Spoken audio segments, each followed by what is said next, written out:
நண்பர்களுக்கு வணக்கம். இது சி சிவகுமார். இன்றைக்கி நம்ம ரால்ஃப் வால்டோ எமர்சன் எழுதிய இயற்கை அறிதல் அப்படின்ற புத்தகம் ஆசிரியர் ஜேவால் மொழிபெயர்க்கப்பட்டிருக்கிறது. ரொம்ப சின்ன புத்தகம். ரால்ஃப் வால்டோ எமர்சன் அப்படின்றவர் அமெரிக்காவின் கவிஞர், சிந்தனையாளர், சொற்பொழிவாளர். இவரை பற்றி எஸ்ரா கூட ஒரு சிறப்பு சொற்பொழிவு ஆற்றியிருக்கிறார். எமர்சன் யார், அவர் முன்வைத்த கருத்துக்கள் எல்லாம் அந்த சிறப்புரையில் சுருக்கமாக சொல்லியிருக்கிறார். பெரும்பாலான வாசகர்களுக்கு எமர்சன் தெரிந்திருக்க வாய்ப்பு இருக்கிறது. இந்த இயற்கை அறிதல் அப்படின்ற அந்த சின்ன புத்தகத்தை நான் ரொம்ப நாளைக்கு முன்னாடி படித்தேன். ஆனால் இதில் வர வரிகள் எனக்கு ரொம்ப பிடித்தமான வரிகளாக இருக்கும். அதை எடுத்து திருப்பி நான் பார்க்குறது உண்டு, படிக்கிறது உண்டு. முக்கியமாக இயற்கையை ரசிக்கின்ற நம்மளுடைய பார்வை இந்த புத்தகம் மாற்றும், ஆழமாக்கும் அப்படின்ற நம்பிக்கை எனக்கு இருக்குது. இதில் ஒரு வரி வரும்: நாம் வான்வெளியில் காணும் மகத்தான சூரியன், நட்சத்திரங்கள், நிலா எல்லாம் எவ்வளோ அற்புதமான ஒன்று. அவைகளை யாராவது தலை நிமிர்ந்து பார்க்குறார்களா அப்படின்னு கேட்டால் ரொம்ப சொற்பமான பேர் தான் அதை பார்க்குறாங்க, ரசிக்கிறாங்க. ஆனால் ஏன் அந்த மாதிரி? ஏன்னா தினமும் அது வானத்தில் தோணுது. ஆனால் இதே ஒரு 10 வருடங்களுக்கு ஒரு முறை அல்லது 40 வருடங்களுக்கு ஒரு முறை அது நம்ம கண்ணுக்கு தெரிகிற மாதிரி இருந்தால் அது எவ்வளவு நம்ம கொண்டாடுவோம். அதை பார்த்த மனிதர்கள் காலத்திற்கும் அதை பற்றி சொல்லி நிறைய எழுதி கொண்டாடி தீர்த்திருப்போம் இல்லையா? அரிதான ஒன்றை மட்டும்தான் நம்ம ரசிக்கிறோமா, உள்வாங்கிறோமா அப்படின்னு நிறைய கேள்விகள் அந்த வரி எழுப்புச்சு. சரி, நம்ம புத்தகத்துக்குள்ளார போயிடுவோம். ஜே எழுதிய முகவுரையோடு நம்ம தொடங்கிடுவோம். இது பின்னோக்கி பார்க்கும் காலகட்டம். இது முன்னோடிகளுக்கு நினைவு சின்னங்களை எழுப்புகிறது. வாழ்க்கை வரலாறுகளையும் சரித்திரங்களையும் விமர்சனங்களையும் எழுதுகிறது. சென்று மறைந்த தலைமுறைகள் இறைவனையும் இயற்கையையும் முகத்தோடு முகமாக சந்தித்தன. நாம் இன்று அவர்கள் பார்வை வழியாகவே அவற்றை சந்திக்கிறோம். நாமும் ஏன் பிரபஞ்சத்துடன் அசலான உறவை மேற்கொள்ளக்கூடாது? பாரம்பரியத்தின் விளைவாக அல்லாமல் உள் உணர்வின் விரிவான கவிதையையும் தத்துவமும் ஏன் நமக்கு இருக்கக்கூடாது? மூதாதையரின் வரலாறு அல்லாமல் நேரடியான வெளிப்பாடாக அமையும் ஒரு மதம் ஏன் நமக்கு இருக்கக்கூடாது?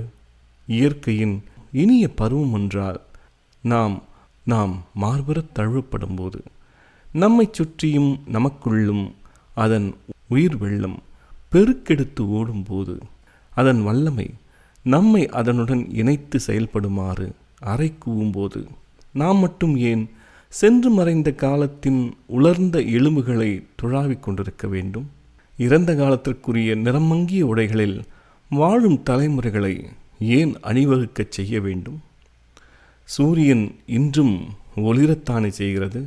இதோ புதிய நிலங்கள் உள்ளன, புதிய மனிதர்கள், புதிய சிந்தனைகள். நாம் நமக்கே உரிய வேலைகளை, கூட்டங்களை, வழிபாட்டு முறைகளை நாடுவோம். பதில் கூற முடியாத கேள்விகள் எதுவும் நம்மிடம் இல்லை என்பதில் ஐயமில்லை. நாம் இயற்கை படைப்பின் ஒழுங்கமைவை நம்ப வேண்டும், அவ்வளவுதான். இயற்கை அமைந்திருக்கும் விதம் நம் மனதில் எழுப்பும் எந்த ஐயத்தையும் இயற்கை அமைந்திருக்கும் விதமே தீர்த்து தந்துவிடும் என்று நாம் நம்ப வேண்டும். ஒருவன் எழுப்பிக்கொள்ளும் கேள்விகளிலிருந்து எழும் புதிருக்கு அவனுடைய வாழ்க்கை நிலையே தீர்வாக அமையும். அதை உண்மை என்று புரிந்து கொள்வதற்கு முன்பாகவே அதை அவன் ஏற்று வாழ்ந்து கொண்டிருக்கிறான். இதே விதமாகத்தான் இயற்கையும் தன் இயற்கையான வடிவங்கள் வழியாகவும் இயல்புகள் வழியாகவும் தனது சொந்த முகத்தை வெளிப்படுத்தியபடி உள்ளது. நம்மை சுற்றி பேரமைதியுடன் ஒளிரும் இந்த மகத்தான இருப்பை நாம் விசாரணை செய்து பார்ப்போம். இயற்கை என்பது எந்த எல்லை வரை என்று நாம் ஆராய்வோம். எல்லா விஞ்ஞானங்களும் ஒரே குறிக்கோளையே கொண்டுள்ளன. இயற்கை பற்றிய பொது கோட்பாடு ஒன்றை உருவாக்கி கொள்வது தான் அது. நம்மிடம் வகைப்பாடுகளை பற்றியும் செயல்பாடுகளை பற்றியும் ஏராளமான கோட்பாடுகள் உள்ளன. ஆனால் சிருஷ்டி பற்றிய ஒரு பிரத்யேகமான கோட்பாடு அநேகமாக இல்லை என்றே படுகிறது.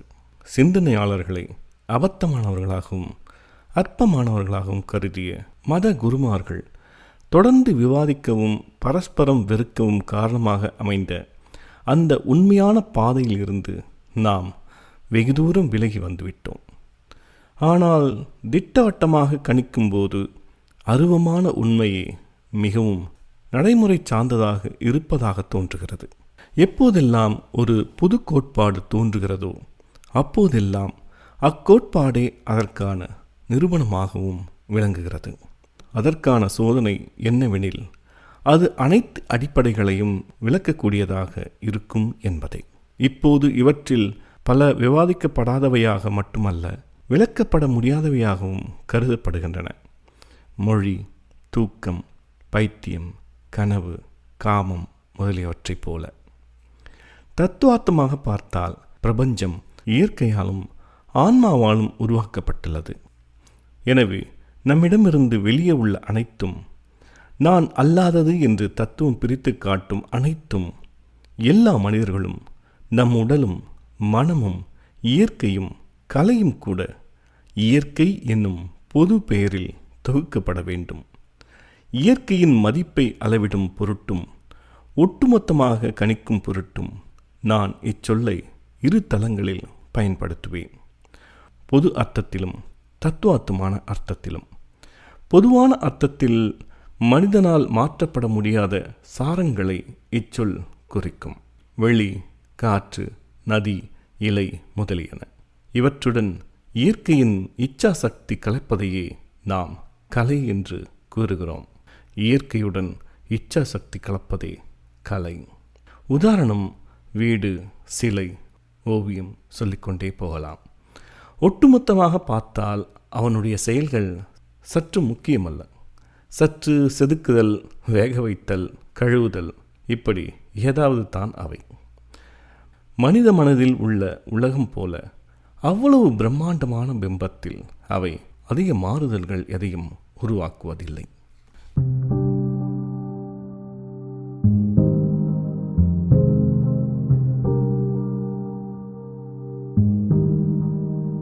ரால்ஃப் வால்டோ எமர்சன் எழுதிய இயற்கை. தனிமையை அடைவதற்கு ஒருவன் சமூகத்திடமிருந்து மட்டுமல்ல, தன்னிடத்திலிருந்தும் கூட தன்னை விடுவித்து கொள்ள வேண்டியிருக்கிறது. நாம் எழுதும்போதோ படிக்கும்போதோ நாம் தனிமையானவர்கள் அல்ல. உடன் யாருமே இல்லாமல் இருப்பினும் கூட நாம் தனிமையானவர்கள் அல்ல. ஆனால் ஒருவன் தனிமையை நாடும்போது நட்சத்திரங்களை அவன் அண்ணாந்து பார்க்க வேண்டும். அந்த விண் உலகிலிருந்து வரும் கதிர்கள் அவனுக்கும் அவன் தொட்டுணரும் உலகத்திற்கும் இடையே நிரம்பும். இதன் மூலம் அவன் சூழல் ஒளி ஊடுருவதற்காக ஆகிவிட்டிருப்பதாக அவன் உணர்வான். மனிதனுக்கும் விண்ணக பேரிருப்புகளுக்கும் உன்னதத்தின் அருகாமையை உணர்த்தும் பொருட்டு அது அவ்வாறு ஆகியுள்ளதாக தோன்றக்கூடும். நகர தெருக்களில் நட்சத்திரங்கள் காட்சியளிக்கும் போது எத்தனை மகத்தானவையாக உள்ளன! நட்சத்திரங்கள் மட்டும் 1000 வருடங்களுக்கு ஒரு முறை ஒரு இரவுக்கு மட்டும் தோன்றும் என்றால் மனிதர்கள் அதை எந்த அளவு விரும்பியிருப்பார்கள்? வெளிப்படுத்தப்பட்ட அந்த கடவுளின் நகரத்தை எப்படி தலைமுறைகள் தோறும் நினைவில் நிறுத்தி வழிபட்டிருப்பார்கள்? ஆனால் இந்த பேரழகின் தூதர்கள் தினமும் இரவில் வருகிறார்கள். தங்கள் தெய்வீக புன்னகையால் பிரபஞ்சத்தை ஒளிரச் செய்கிறார்கள். நட்சத்திரங்கள் நம்முள் பக்தியை ஏற்படுத்துகின்றன. காரணம், அவை எப்போதும் காட்சியளிப்பவைத்தாம், என்றாலும் அணுக முடியாதவை. அதனாலேயே நம்முள் அவை பக்தியை ஏற்படுத்துகின்றன. ஆனால் எல்லா இயற்கை பொருட்களும் நமது மனம் அவற்றின் பாதிப்பிற்காக திறந்திருக்கும் தருணங்களில் நம்மில் ஒருவிதமான சொந்த உணர்வையே உருவாக்குகின்றன. இயற்கை ஒருபோதும் அற்பமான தோற்றத்தை மேற்கொள்வதில்லை. அதிமேதாவியான ஒருவன் கூட அதன் இரகசியங்களை முற்றாக அறிந்து கொள்ளவோ அதன் மூலம் மேற்கொண்டு அறிய ஏதுமின்றி ஆர்வமற்று போகவோ சாத்தியமே இல்லை. விவேகமுள்ள மனதிற்கு இயற்கை ஒருபோதும் ஒரு விளையாட்டு பொம்மையாக ஆவதில்லை. அவனுடைய எளிய இளமையை மலர்களும் மலைகளும் விலங்குகளும் எந்த அளவு மகிழ்ச்சிகரமானதாக ஆக்கினவோ அதே அளவு அவனுடைய மிகச்சிறந்த தருணங்களின் மெய்ஞானத்தையும் அவை பிரதிபலிக்கும். இந்த ரீதியாக நாம் இயற்கை பற்றி பேசுவோம் என்றால் நாம் தெளிவானதும் அதே சமயம் கவித்துவமானதுமான மனநிலையை அடைகிறோம். பல்வேறு வகையான இயற்கை பொருட்களிலிருந்து நாம் பெறும் மனப்பதிவின் ஒட்டுமொத்தத்தையே இங்கு நாம் குறிப்பிடுகிறோம். இந்த அம்சமே விறகு வெட்டியின் பார்வையில் படும் மரத்தையும் கவிஞனின் பார்வையில் படும் மரத்தையும் வேறுபடுத்தி காட்டுகிறது. இன்று காலை நான் பார்த்த எழில்மிக்க நிலக்காட்சியானது 20-30 தோட்டங்கள் கலந்து உருவான ஒன்று. இது மில்லரின் தோட்டம், அது லோக்கேயின் வயல், அதற்கு அப்பால் லேண்ட்வுட் தோட்டங்கள். ஆனால் எவரும் அந்த நிலக்காட்சிக்கு சொந்தக்காரர்கள் அல்ல. அனைத்தையும் தொகுத்து பார்க்கும் கண் உள்ளவர்களுக்கு மட்டும் உரிமையான ஒரு நிலம் தொடுவான் வரை உள்ளது. வேறு எவருக்கும் அது உரிமைப்பட்டது அல்ல. அந்த கண் கவிஞனின் கண். இம்மனிதர்களின் தோட்டங்களை பொறுத்தவரை அந்த நிலமே ஆகச் சிறந்த பகுதி. ஆனால் உடைமை பத்திரமும் அதன் மீது உரிமை தருவதில்லை. உண்மையை சொல்லப்போனால் முதிர்ந்த மனிதர்களில் மிக மிகச் சிலரை இயற்கையை பார்க்க முடியும். பெரும்பாலான மனிதர்கள் சூரியனை பார்ப்பதே இல்லை.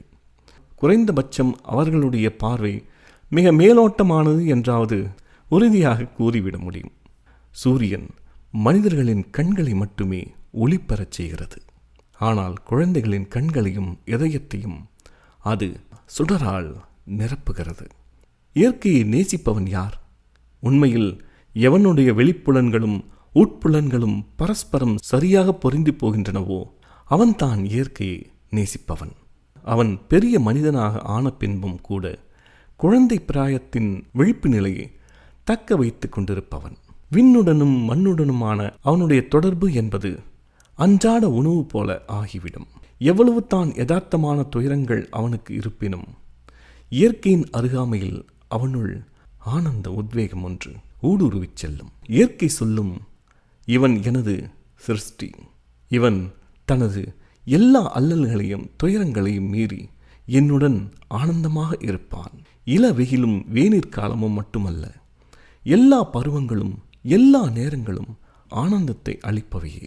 மூச்சடைக்க வைக்கும் மத்தியம் முதல் இருண்ட இரவு வரையிலான ஒவ்வொரு மணி நேரமும் ஒவ்வொரு மாற்றமும் அவனுள் வெவ்வேறு மனநிலைகளை உருவாக்குகிறது.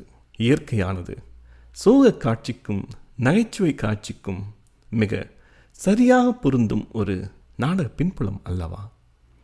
நம் உடல் ஆரோக்கியமாக இருக்கும்போது காற்று மகத்தான நன்மையின் அரவணைப்பாக உள்ளது. அதிகாலையில் பனி தேங்கிய குட்டைகளின் வழியாக மேகம் நிரம்பிய வானத்தின் கீழே பொது மைதானத்தை தாண்டி செல்லும்போது எதிர்காலத்தை பற்றிய பரபரப்பு ஏதும் என் உள்ளத்தில் இல்லாமல் இருக்கும் தருணங்களில் நான் உச்சகட்ட பேர் ஓகையை அனுபவிக்கிறேன். சொல்ல முடியாத அச்சத்தின் விளிம்பில் எனக்கு ஆனந்தம் ஏற்படுகிறது. காட்டில் மனிதர்கள் பாம்பு சட்டையை உரிப்பது போல தங்கள் வயதை களைந்து குழந்தைகளாக ஆகிவிடுகிறார்கள். காட்டுக்குள் அழகான இளமையை சூடிக்கொள்ளுகிறார்கள். இந்த கடவுளின் தோட்டங்களுக்குள் அன்பும் புனிதமும் நிரம்பிய இப்பிரதேசங்களுக்குள் நிரந்தரமானதொரு திருவிழா குழு வீற்றிருக்கிறது. அங்கு செல்லும் விருந்தினன் 1000 வருடங்கள் ஆனாலும் தான் அலுப்பென்பதை அறிவதில்லை என்று உணர்வான். காட்டுக்குள் நம்பிக்கைக்கும் விவேகத்திற்கும் திரும்புவோம்.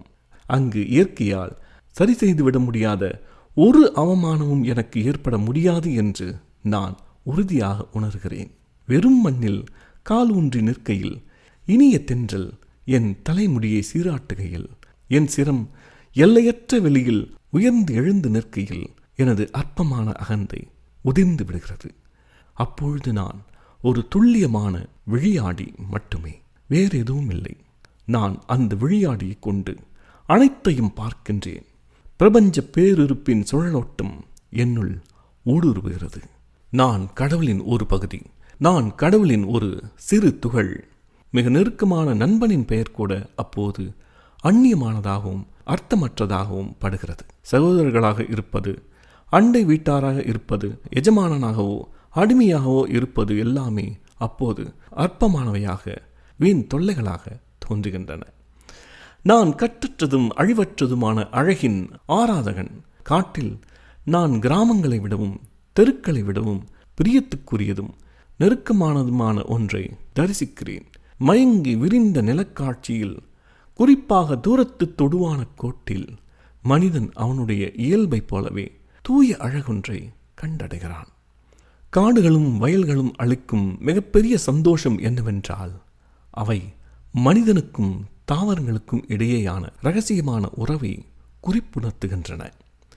நான் அங்கு தனியாக இருப்பதில்லை, கவனிப்பாரின்றியும் இல்லை. அவை என்னை பார்த்து தலையசைக்கின்றன, நானும் திருப்பி தலையசைக்கின்றேன். கிளைகளின் அசைவு எனக்கு புத்தம் புதிதான காட்சி, மிக பழையதும் கூட. அந்த அசைவு என்னை திடுக்கிடச் செய்கிறது. ஆனால் அது நான் அறிந்திராத ஒன்றல்ல. அந்த அனுபவம் நான் சரியான விதத்தில் சிந்திக்கிறேன் என்று உணரும் போதோ, அல்லது சரியானதை செய்கிறேன் என்று உணரும் போதோ என்னுள் உருவாகும் உயர்ந்த சிந்தனை அல்லது சிறந்த உணர்ச்சி ஏற்படுத்தும் அனுபவத்திற்கு இணையானது. ஆனால் இது உண்மைதான். இந்த இன்பத்தை உருவாக்கும் சக்தி இயற்கையின் உள்ளே குடிகொள்ளவில்லை. ஆனால் இன்னொரு உண்மையையும் நான் உணர்கிறேன். இந்த இன்பத்தை உருவாக்கும் சக்தி இயற்கையின் உள்ளே குடிகொள்ளவில்லை. அது மனித மனதிற்குள் தான் உள்ளது, அல்லது மனிதனும் இயற்கையும் இணையும் தருணத்தில் உள்ளது. இந்த இன்பங்களை மிகுந்த ஈடுபாட்டுடன் நாம் தேடி அடைய வேண்டும். காரணம், இயற்கை எப்போதும் தன் விடுமுறை உடையில் இருப்பதில்லை. நேற்று நறுமணத்தை சுவாசித்த வனதேவதையின் உடைகள் போல ஒளிர்ந்த அதே நிலக்காட்சி இன்று சோகத்தால் மூடப்பட்டிருக்கக்கூடும். இயற்கை எப்போதும் நம் மனநிலையின் நிறங்களையே அணிந்து கொள்கிறது.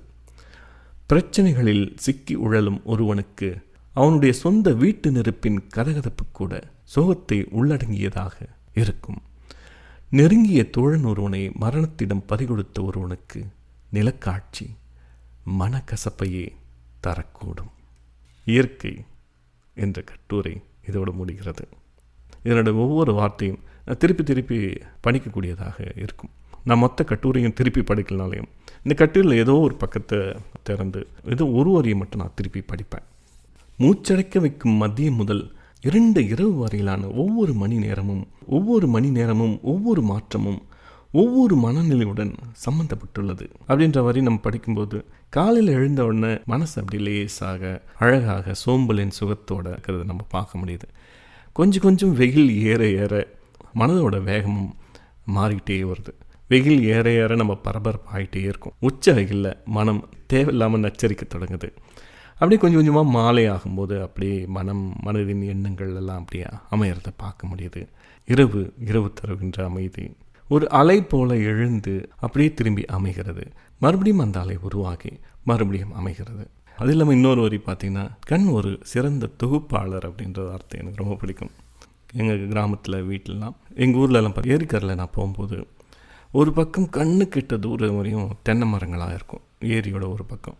இன்னொரு பக்கம் கண்ணு கெட்ட தூரம் வரைக்கும் ஏரியோட தண்ணீர் பறந்து இருக்கும். ஒரு பக்கம் வெவ்வேறு ஆட்களுடைய தோப்புகள்லாம் தொகுத்து ஒரு மாபெரும் இயற்கை காட்சியாக நமக்கு கண்கள் கொடுக்குது. இந்த பக்கம் பார்த்திங்கன்னா ஒரு மாபெரும் நீர் விரிவு, தூரத்து மலைகள், அதுக்கு இடையில் நீர் விளிம்பில் போகக்கூடிய தண்டவாளம், அதில் போகக்கூடிய ரயில், இதெல்லாம் தொகுத்து ஒரு இயற்கை காட்சியாக கொடுக்கும். காலையில் நிறைய முறை அந்த இடத்துல போய் நான் நின்றுருக்கேன், பார்த்துருக்கேன்.